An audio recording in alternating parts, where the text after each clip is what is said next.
All right, Jose.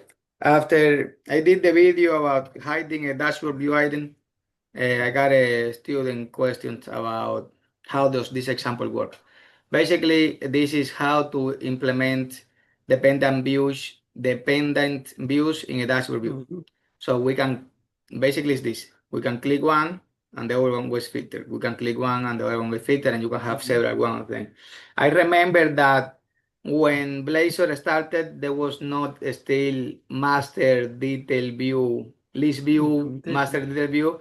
And I remember Dennis had an example where we actually was doing this. He had his detail view and then in a dashboard view, and then he was filtering the list view on the other side, or I guess the other way around. He has a list view that when he clicked, he was populating the other dashboard view that was actually a detail view with the actual object.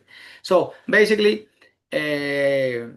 a quick overview, dashboard views is a type of view that XAF has that you can add several views to it. So basically here in the items, you can add a new view. You can have a new dashboard view item, and that dashboard view item will contain a view. You can say, okay, I'm gonna have here the contact list view, I'm gonna have here my task list view, you can have a detail view, you can have anything. And that was the idea. That for example, if you have a detail view here, you can click the list view and you will pass what was the object that you selected, and it will adjust accordingly. The main idea here in the code, if we're going to explain the code real quick, is in the model we have this ID, my task view, we have the contact view, my contact view, and we're gonna use those ID that we have it there.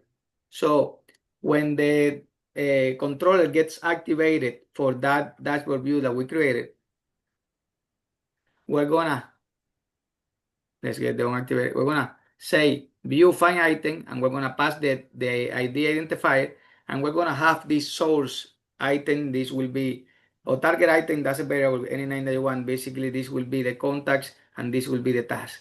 And then we're gonna hook to the control created event, and inside the control created event, we're gonna get the inner view because it was already be created. If you try to do it on the unactivated, probably the view is not created yet. And then you're gonna get the list view, detail view, whatever view you put on your model.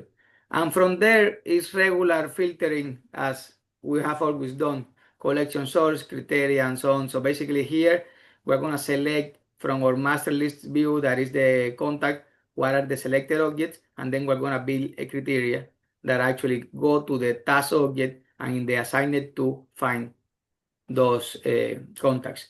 So if we back out again, every time that we click here, it's going to the task list view and doing the criteria for that list view. So really powerful. And in this case, we only have two, but we have had a dashboards view in a big TV with up to 7, 8 views inside. All right. This is a example that has been there for a long time, but especially for people starting out, they always like a little bit because dashboard view, a lot of people confuse with the actual dashboard module, and then dashboard view item is another word. Like things start getting like confusing. Javier, that I always confuse them.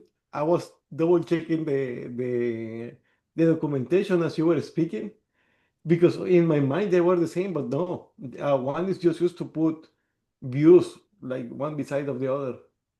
Exactly. And Mhm. the good thing right here, Hoche, is that again, as always, we can access the dashboard view item, we can access what is inside the dashboard view item, and then if we have those two list view, we can do anything. I don't know if you remember, Hoche, we did a project a few years back where we integrated three lists that we had in one side, and then on the other one we have couple list view, and then on the other one we Mhm. have a picture of a detailed view that we needed to Yeah. display.